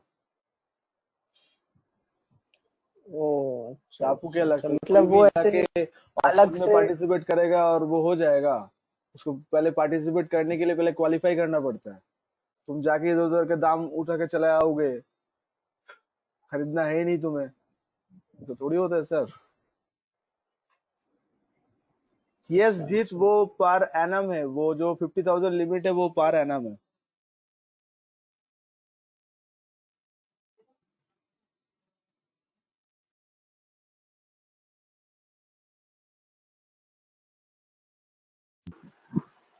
हेलो। हाँ बोलो। हाँ सर, जैसे अभी बोल रहे थे सर, रईस अभी जैसे बोल रहे थे ना कि सर कि जैसे गिफ्ट उसको कहीं से मिला हम्म। पेंटिंग। तो सर रईस तो सर उसको ये नहीं कर रहा, मतलब कि खरीद नहीं रहा है वो, तो सर उसको तो मिल रहा है सर कहीं से। तो भाई साहब इतना देर से हम क्या पढ़ रहे थे? गिफ्ट के ऊपर ही ना टैक्सेबिलिटी पढ़ रहे थे, खरीदने का कहाँ बोला जा रहा है? गिफ्ट खरीदने खरीदा जाता है। तो सर अभी तो आप बोले कि सर खरीद, नहीं सर, गिफ्ट नहीं बोल रहे, पेंटिंग बोल रहे सर। हाँ, तो पेंटिंग। पेंटिंग तो यहाँ पे एज ए गिफ्ट ही तो अब तुम्हें मिलेगा यहाँ पे। सर जैसे रईस बोल रहा था ना कि जैसे कि सर उसको कोई भी वो पेंटिंग आया, उसको कोई दे दे दिया, और सर इनकम टैक्स को तो पता भी नहीं चलेगा कि उसको कोई दिया है। वो तो सर सर ये खरीदा तो नहीं है सर सर ये पेंटिंग, वो डब्ल्यू बोल। डब्ल्यू ई का ट्राम कार्ड नहीं है, बचपन का कलेक्शन कि मेरे पास अंडरटेकर है, तेरे पास रॉक है, ऐसा वाला बात नहीं है। जो गिफ्ट जो महंगा वाला होता है उसके लिए डीड बनाना पड़ता है भाई, तब जाके गिफ्ट माना जाता है। ऐसा थोड़ी होता है कल जाके अगर कोई गिफ्ट का क्लेम करे तो। आपको दोस्त लोगों को क्या लगता है कि कोई महंगा वाला जब गिफ्ट कोई किसी को देता है तो ऐसे ही दे देते हैं कि उसके लिए आपका डीड बनाना पड़ता है? सर डीड बनाना पड़ता है उसके लिए, जिसको इंडिमनिटी बॉन्ड बोलते हैं। तो जहाँ पे लिखना पड़ता है कि ये गिफ्ट तुम उसको दे रहे हो और वापस तुम उसको क्लेम नहीं करोगे। समझे? समझ तुम गए सर। लोग जो ऐसे ओ पूछ अच्छा। रहे हो ऐसा नहीं होता है सर, प्रॉपर पेपर वर्क होता है। नहीं तो आप उसको आप एक बात बोलो, गिफ्ट मिलने के बाद वो प्रॉपर्टी मेरा माना जाएगा ना? कोई मान लो किसी को गाड़ी गिफ्ट कर दिया, तो गिफ्ट मिलने के बाद मालिक कौन होगा? Yes sir. जिसको गिफ्ट मिला वो मालिक बनेगा ना, तो उसके लिए पेपर वर्क क्या होगा? तो गिफ्ट डीड बनाना पड़ता है कि जो गिफ्ट दे रहा है वो होशो हवास में दे रहा हम्म। है, बाद में जाके उसको क्लेम नहीं करेगा, तो इंडिमनिटी बॉन्ड बनाना पड़ता है उसके लिए। समझ गए सर। गाइस ये लोग आप लोग कॉपी किए हो ये प्योर गिफ्ट डिम गिफ्ट वाला? अब डिम्ड और प्योर के बीच डिफरेंस समझना है? हो गया और एक क्लासिफिकेशन बाकी है, यस तो सर। वो डिम प्योर ये दोनों कंप्लीट हो जाएगा। सर प्योर और डिम के बीच डिफरेंस यही है, सपोज मान लो आज हमने एक ज्वेलरी परचेस करने गए, ध्यान से समझो, सुन लो समझ जाओगे। पीसी चंद्र ज्वेलर्स या मान लो सेनको गोल्ड या कल्याण ज्वेलर्स, हम लोग इसी जगह से मान लो ज्वेलरी परचेस करने गए हैं, ठीक है? तो आज मान लो एक ज्वेलरी का मार्केट वैल्यू चल रहा है 1 लाख रुपए, 1 लाख मार्केट वैल्यू चल रहा है। तो अगर 1 लाख मार्केट वैल्यू चल रहा है, मैंने बार्गेन किया और मान लो सेनको गोल्ड ने वो 1 लाख का ज्वेलरी 95,000 में बिल बना के दे दिया मुझे, और बिल के ऊपर जीएसटी वगैरह जो भी है उन लोग का चार्जेस वगैरह ले लिया। तो कुल मिला के मेरा 1 लाख का ज्वेलरी मुझे कितने में मिला? बार्गेन करने के बाद 95,000 में मिला। हाँ या ना? तो गाइज ऐसा होता है मार्केट में, क्या हम लोग जाके बार्गेन करके प्राइस थोड़ा सा कम कर सकते हैं? सर अक्सर होता है ऐसा। हाँ सर। अगर आप विश्वजीत को पता होगा अच्छे से, तो ऐसा बड़ा बड़ा ज्वेलरी शॉप जो है वो चाहे तो अपना कस्टमर को, वैलिड कस्टमर को डिस्काउंट चाहे तो दे सकते हैं। तो आप जब कोई रजिस्टर्ड कस्टमर से, जब रजिस्टर्ड दुकान से जब माल परचेस करोगे, तो ये 95,000 को ही मार्केट वैल्यू माना जाएगा। रजिस्टर्ड मतलब जिसके पास जीएसटी नंबर है, जिसका मार्केट में ब्रांड वैल्यू है, तो उन लोग से अगर आप परचेस करते हो तो वो लोग जो अमाउंट में बिल बना के देगा उसी को ही मार्केट वैल्यू इनकम टैक्स मान लेगा, भले वो लॉस में दे प्रॉफिट में दे, वो दुकानदार का मर्जी। लेकिन यही सामान आप अगर किसी अनरजिस्टर्ड शॉप से अगर परचेस करोगे, मान लो 90,000 में परचेस कर लिए हो, अनरजिस्टर्ड मतलब जिसके पास कोई जीएसटी नंबर नहीं है, कुछ भी नहीं है, मतलब पक्के में आप माल परचेस नहीं कर रहे हो, कच्चे में आप उससे ज्वेलरी डील कर रहे हो। तो अगर ये 90,000 का ज्वेलरी अगर आप दिखाते हो अपना बैलेंस शीट में, तो इनकम टैक्स बोलेगा कि इसका मार्केट वैल्यू चल रहा है 1 लाख। इसका जो मार्केट वैल्यू वो कितना चल रहा है? वो चल रहा है 1 लाख, और आपने कितने में लिए हो? 90,000। ये जो 10,000 जो आपका गेन हुआ है, ये इसी को बोलेगा डीम्ड गिफ्ट। तो डीम्ड गिफ्ट का जो कॉन्सेप्ट है ये तभी एप्लीकेबल होता है आप जब कोई कच्चे में ज्वेलरी का या कोई आर्टिस्टिक सामान जब कच्चे में बाय करते हो, मतलब जिसका कोई वैलिड पेपर वर्क नहीं है तुम्हारे पास। तो मार्केट वैल्यू माइनस जितना पैसा आप दिए हो उसका जो गैप है, that should be the deemed gift. आप अगर कोई रजिस्टर्ड शॉप से अगर परचेस करते हो, उसमें अगर बार्गेन करते हो, तो that's nothing part forming part of the deemed gift. वो डीम्ड गिफ्ट का फॉर्मेशन नहीं होगा, क्योंकि रजिस्टर्ड दुकानदार जो वैल्यू को बिल बनाएगा उसी वैल्यू को मार्केट वैल्यू माना जाएगा। समझ रहे हो आप लोग? What is the difference between the deemed gift and pure gift? तो डीम्ड का मतलब होता है गिफ्ट जैसा, तो इनकम टैक्स मानेगा कि आपके लिए एक तरह का तो गिफ्ट ही हो गया। क्या गिफ्ट हो गया? 1 लाख का सामान 90,000 में मिल गया। सर पेपर वही तो नहीं है, इसलिए तो डीम्ड गिफ्ट मान रहे हैं।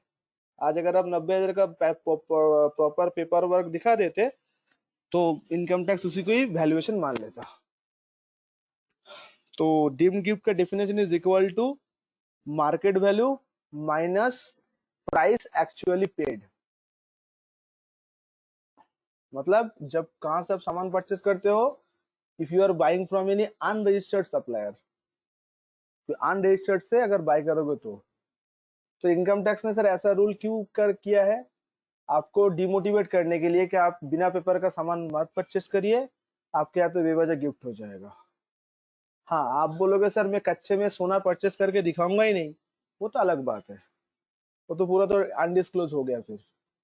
लेकिन आप कच्चे में सोना या कोई भी ज्वेलरी परचेस करो, कच्चा मतलब समझते हो ना, जिसका प्रॉपर बिल नहीं बनेगा, तब जाके ये डीम गिफ्ट का कॉन्सेप्ट आ जाएगा। Every one of you getting this? Yes no?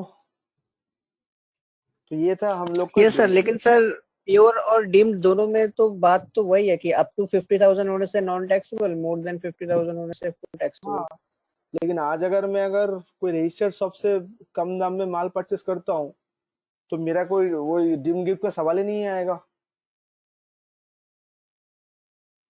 आज अगर हाँ मैं रजिस्टर्ड दुकान से माल परचेस करता हूँ, 1 लाख का सामान मान लो 70,000 में मिल गया मुझे, दुकानदार इतना खुश हो गया, मुझे इतना भारी भरकम डिस्काउंट दे दिया, तो मुझे कोई फर्क नहीं पड़ता, वो 30,000 मेरा इनकम माना ही नहीं जाएगा। लेकिन आज यही अगर ज्वेलरी अगर मैं बिना पेपर का लेता हूँ और अगर दिखाता हूँ कि 70,000 में मुझे मिल गया है बिना पेपर का, तो इनकम टैक्स बोलेगा भाई इसका मार्केट वैल्यू तो 1 लाख चल रहा है, तुम्हें 70,000 में मिला है, मतलब 30,000 का तुम्हें गिफ्ट मिला है। तो फालतू का आपका डीम गिफ्ट कैलकुलेट हो जाएगा। ओ मतलब सर उस टाइम पे पूरे 1 लाख पे लग जाएगा? नहीं 1 लाख नहीं, 50,000 तक नहीं लगेगा, 50,000 क्रॉस करते ही लग जाएगा पूरा अमाउंट के ऊपर, जितना अमाउंट का अच्छा डीम अच्छा। गिफ्ट होगा।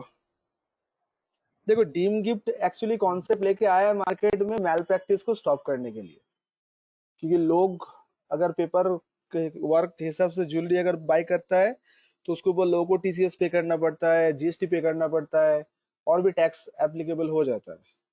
तो ये चीज को बढ़ावा देने के लिए ये डीम गिफ्ट का कॉन्सेप्ट को लेके आ गया कि आप अगर बिना पेपर का सामान अगर बाय करते हो तो डीम गिफ्ट में फंस सकते हो। सर सर एक चीज मेरा दिमाग पे चल रहा है सर अभी, मतलब चल रहा है सर कि जैसे मान लीजिए सर मेरे को टैक्स लायबिल मतलब मेरे को टैक्स पे नहीं करना है, एक्चुअल में मेरा सामान है 70,000 का, ठीक है, और क्या किए जो बिल बना है वो 50,000 का बना है और 30,000 जो डिम में डाल दिए, डिम गिफ्ट में डाल दिए। 50,000 मतलब 50,000 के नीचे बना है और बाकी का जितना अमाउंट था वो डिम हो गया। तो सर ये तो दोनों 50,000 के कम है, तो सर टैक्स तो बनेगा नहीं सर मेरा? नहीं अगर एक ही ऐसा ट्रांजैक्शन कर हो सकते हैं तो क्या सर हम एक लोग? ही ट्रांजैक्शन हो तो टैक्स नहीं लगेगा। हाँ सर एक ही ट्रांजैक्शन की, जैसे मान लिया मेरा सर 90,000 का सामान है, ठीक है, तो 45,000 इधर कर दिए और 45,000 इधर कर दिए, तो सर इससे हम अपना टैक्स तो बचा सकते हैं ना सर ऐसे मार्केट में? तुम तो बाय कर रहे हो, बाय करने में तुम्हारा टैक्स क्या बचेगा, तुम तो सेल थोड़ी कर रहे हो, तो तुम्हारा इसमें डीम गिफ्ट नहीं सर जैसे,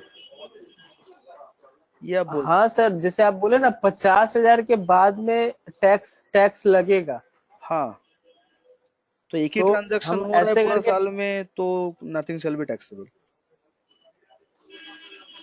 अब एक ही ट्रांजैक्शन है सर वो है 50,000 के ऊपर, तो ऐसा तो कर ही सकते हैं ना सर हम? हाँ तो वही तो बोल रहा हूँ, एक ही ट्रांजैक्शन है तो ठीक है बच जाओगे। ठीक है सर। सेकेंड ट्रांजैक्शन जब एंटर करोगे तब इसका 40 और उसका ऐड हो जाएगा फिर। Yes sir. ठीक है, और किसी कोई सके सवाल है इसमें? इमूवेबल लिख दूं तो गिफ्ट खत्म हो जाएगा हम लोग का।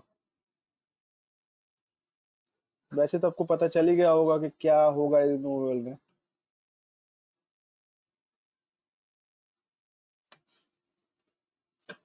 वही सर जो लिखते आ रहे हैं। सर घर बार। हाँ घर बार ही होगा, वही प्योर और डीम्ड दोनों आएंगे इमूवेबल प्रॉपर्टी के अंदर भी।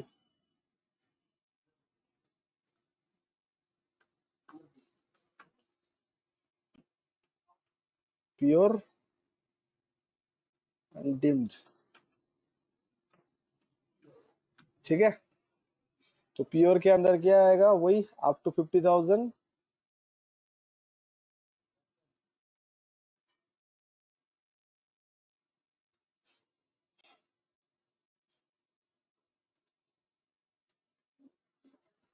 डीम्ड के ऊपर भी यहाँ पे होगा इंडिविजुअली। हाँ यहाँ पे एग्रीगेट नहीं होगा, यहाँ पे होगा इंडिविजुअली।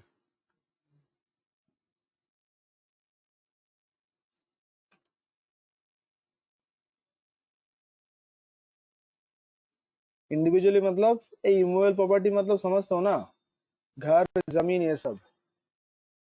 तो अगर आपको 10 तो घर मिले तो हर एक के लिए 50-50 अलग अलग लिमिट है, बट आपको पता है सर तो मतलब नहीं बनता।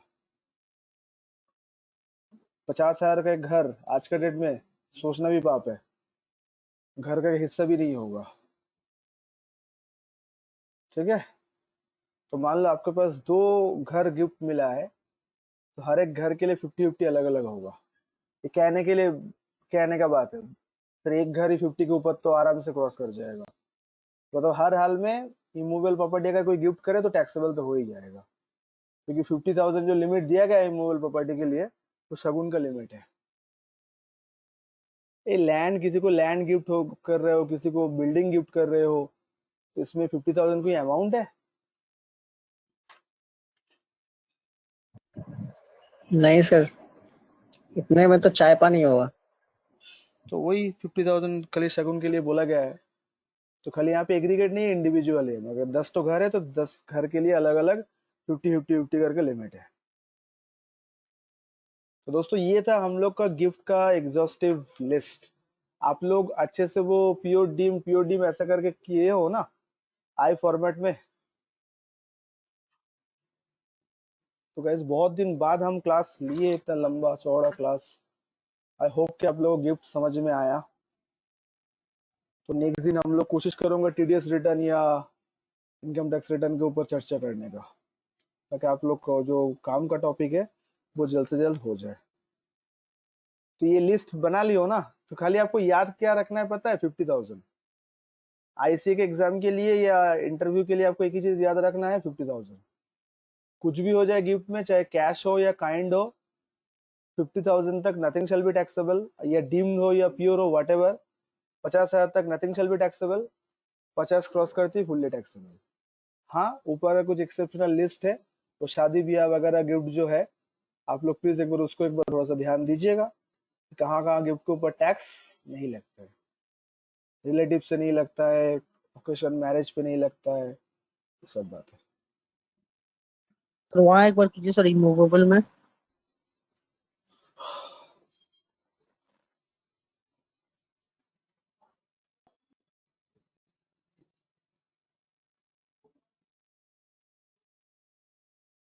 वही प्योर है, डिम्ड है। प्योर है तो सर आपको इसका फिर जो रिमूवेबल का जो डीम्ड है वो सेम वो जेएस जैसा है ना? डिम्ड तो का मीनिंग वही है कि मार्केट वैल्यू से कम में अगर आपको हाँ मिले वही। तो वही आपके हाथ में डिम गिफ्ट माना जाएगा। इसके पे थोड़ा सा नेक्स्ट दिन समझा दूंगा, dim gift for the immovable property, उसके एक तरीका समझा दूंगा। रियल एस्टेट में ये इसके इम्पैक्ट काफी लंबा चौड़ा पड़ा है, तो थोड़ा सा आप लोग को समझा दूंगा नेक्स्ट क्लास। ओके गाइस, तो आज जितना ही रहने देते हैं फिर। आई होप कि मेरा बातें क्लियरली सुनाई दी ठीक है आप सर। लोग को। ठीक है, thank you so much guys, thanks for cooperating with me, for being with me.